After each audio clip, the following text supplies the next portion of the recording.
Hey guys, Scott here, aka Cyber Aquarist, bringing you all an update video on my reef tank. Well, today is day 66. I haven't given you guys an update since day 47, but a lot of changes since day 47.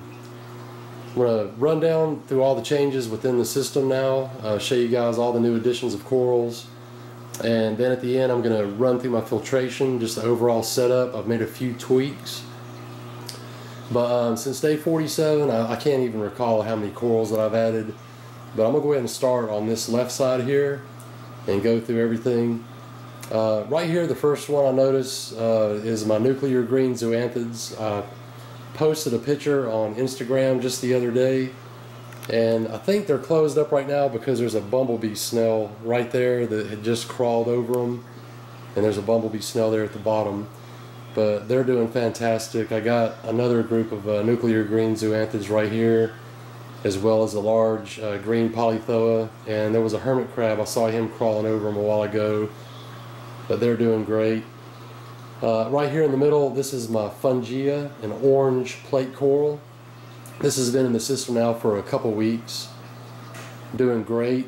He even took some live brine shrimp the other day. They got stuck on his tentacles, and it was fun watching him eat. He's got a mouth right there in the center, and he would take the brine shrimp and actually pass it from tentacle to tentacle until it got to the center there where his mouth was, and his mouth was even stretching outwards. It was funny to watch.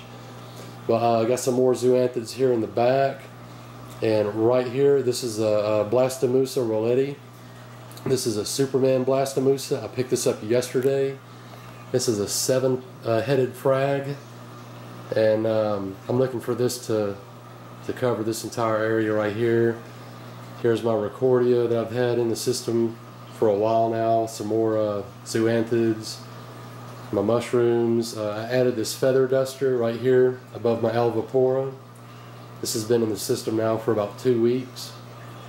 And right here, the Alvipora, of course. This thing just keeps getting larger and larger every week. Fully polyped out, really loving this spot. Some more zoanthids right there.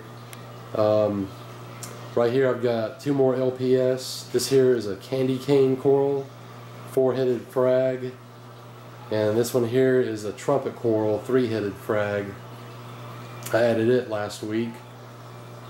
And right here, my Acropora, my Slimer Bali, I moved this from over here. Since 2 weeks ago it's been in this spot, and it loves this spot right here.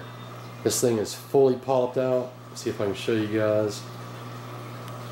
It's fully polyped out, and in fact it's starting to branch out a little bit. This right side over here on the, see if I can show you this right side is starting to bulge out, which tells me that it's going to start branching off right there. But doing great. That's the most light demanding species in my tank right now. And my max spec razor, I've got the intensity at 50% daylight and 40% daylight and 55% actinic. So I still have plenty of room to add more power if I need to. But right now all the corals are responding nicely. My mint green star polyps, I moved from over here where the Acropora was to the center. I'm looking for it to cover this entire middle section. See there, I've got my new Trochus snails. I've got 5 of those. And I've got 4 scarlet-legged hermit crabs. That's just an empty shell of a turbo snail right now with the coral and algae on it. I added that as soon as the system cycled, because I wanted to get the coral and algae started, and you can see I've got coral and algae started on the back glass. I've been scraping it off the sides and the front, but it's just sprinkled here and there along the back glass. So that's a really, really good sign. Coral and algae started showing up on Wednesday, day 63, and today's day 66. So in a year's time, all this rock should be covered with pink coral and algae. And it's going to take about a year for this system to progress to the point that I want. You know, you need to be patient when it comes to reef aquariums and planet aquariums. You know, you don't set them up and have them the way you want them instantaneously. You gotta let nature take its course. Now over here on the left side, I've added some more zoanthids right here. And then right here, this is a frog spawn. This is a double-headed frag of frog spawn. This is the only coral in the system right now that hasn't been attached to the rock permanently. I got this one last week. I wanted to make sure it was doing fine. And actually this thing has doubled in size since I brought it home from the local fish store. I don't know if my local fish store's water parameters were out of whack, but this thing has just doubled in size since it's been in my system. And my anemone has stopped moving. He's been in this spot here now for 3 weeks. So I think he's stopped moving. And he's still not hosting my clownfish. That may happen, it may not happen, I'm not sure. And then right here I've got, started on this side, but I'm ending back up on this side. I've got a double-headed frag of hammer coral and 3 types of acan lords.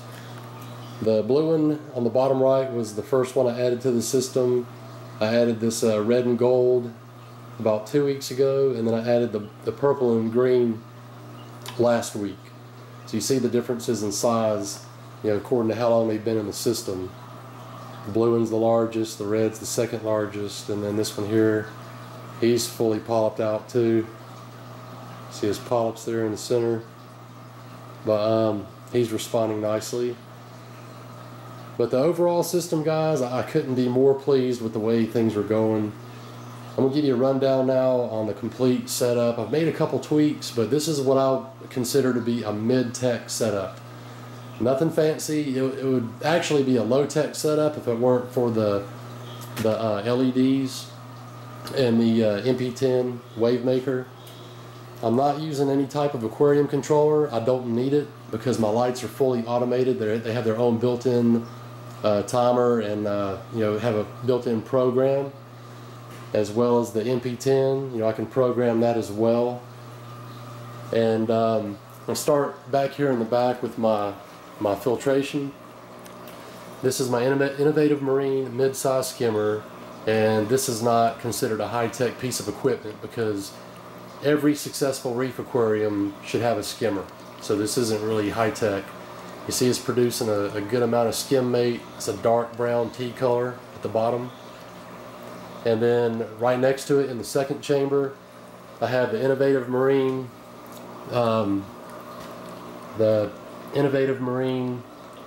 media reactor. Sorry, I had a brain fart. This is the mid-size, and I'm using Seachem's Phosguard 3/4 of the way up, and it just keeps my phosphate levels at 0. And then just before the second chamber returns to the return chamber, I've added this foam sponge here to get rid of any micro bubbles, as well as trap any large particulate matter that the skimmer may have missed before it goes into the return chamber. I take that out once a week and rinse it. This is my auto top-off system, the JBJ. I'm using just the one sensor. This here, it's just the one sensor instead of using 2. You get the most stable water level when you use just the one sensor, because you don't want to use the 2 sensors and, you know, have the pump come on whenever the water reaches the lowest sensor and then shut off when it reaches the upper sensor. Just use the one sensor, guys. It keeps your salinity the most stable, and plus you have more room, you know, with just the one sensor here in the back. And right here I have in this other overflow chamber, this is the Innovative Marine Custom Caddy. It has the 2 mechanical sponges on the top, and then I've added this 100 micron foam filter pad that I cut to size. Every week I change that out. And in the second chamber I have 200 milliliters of Seachem's Purigen. I know it's overkill, guys, but I have plenty of the Purigen pouches. And then in the third chamber I'm using 150 grams of Seachem's Matrix Carbon. And then the water flows from this chamber into this chamber here, where I have the Cobalt Aquatics Neotherm 150 watt heater. And then, guys, in the return chamber, this is what I would consider to be the secret key to this aquarium, but it's no secret because I've shared it with everybody in the past. I made a 5-part series on nitrates in the aquarium, and I've spoke about this. But right here in the back, you can see that red media bag. That's 1,087 grams of Seachem's Pond Matrix. That's not a regular media bag. That's a bag that oranges and grapefruits come in, which works a lot better than a media bag because a lot of the media bags on the market, aquarium specific, are made out of cotton and they will absorb detritus. And as the detritus breaks down, it will release nitrogenous compounds into the system, ultimately leading to high levels of nitrate. But the plastic mesh bags that fruit come in, they do not absorb any detritus, and they're fantastic. I can pull this out, you know, every few months if I need to, and rinse it in some tank water and place it back in my system. So if you want to see how to do that with the media bag, how to make it fit in that specific area, I have an Instagram, Cyber Aquarist on Instagram. You can check out how I made that media bag and put the Pond Matrix in it, step-by-step how-to. But guys, my nitrates, like I said, are at 0 parts per million. I've got a lot of people been asking me, you know, how to keep nitrates in check. Like I said, I made that 5-part series, and I still get a lot of people that aren't listening. You know, they don't believe that a media is going to keep your nitrates reduced. Well, the whole system has to work hand in hand. I don't overfeed, and you know, the protein skimmer certainly helps, and the live rock of course helps. Live rock, guys, is nature's most perfect media. But even then, I see a lot of systems, you know, with an adequate amount of live rock, a deep sand bed, refugiums, coral denitrators, you know, sulfur biodenitrators, and they're still having nitrate problems. Well, everything has to work hand in hand. And the last time I'm going to mention this about the Pond Matrix is in this video. I'm not going to tell anybody anymore because, I mean, I've made the videos, I've talked about it, and people are still coming to me, you know, and asking about deep sand beds, or should they use a biopellet reactor. Well, guys, do what you want to do, but I've been doing this for 33 years come this June. This will be 33 years that I've been keeping aquariums, and I don't get paid by Seachem. I don't get paid to make these videos. You don't click on any of my videos and have to sit through an advertisement. I'm pretty sure nobody in the aquarium community on YouTube is breaking the bank by doing that. Now, I'm not saying there's anything wrong with doing that, but guys, I'm not doing this for money. I'm simply sharing what I know works with you guys. I feel that I owe it to you all to let you all know what works for me. That's the reason I make these videos. And Seachem's Pond Matrix works. It also works in my 150-gallon African cichlid aquarium.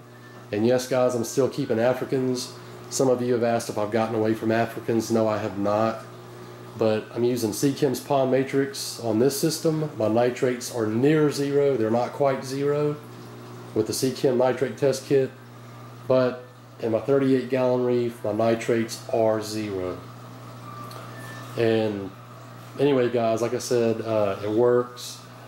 You can send me some private messages if you want to know how to use Pond Matrix, but I'm not going to mention it anymore in any more videos because people don't listen.